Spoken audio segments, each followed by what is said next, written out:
Talk about the race in a little more general terms. So it's kind of rare to have a rematch, and these guys had a very contentious race the last time.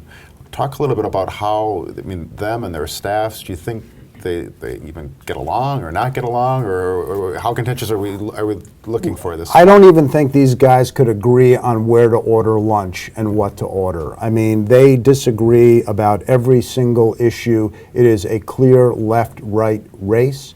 And the other thing about this race, at the end of the 2012 race, it was apparent when you were in the room with these two men that they didn't really like one another by the end of that race.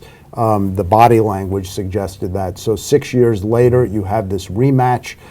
Charles Franklin of Marquette University says rematches are inevitably negative affairs, and you have a lot of outside spending that's going to come into this race, and what outside spending means is negative ads. So it is going to be quite a race. Yeah, well, why is that? Talk about for these outside groups in both parties, why is it such an important race? This is a first-term senator, so that's the best opportunity to beat a senator probably, but why else is it so Well, there's a couple of things. First-term senator, a rematch with a former senator, so you have two guys with high profiles, although a third of the public can't make a determination about Johnson because they don't really know who he is.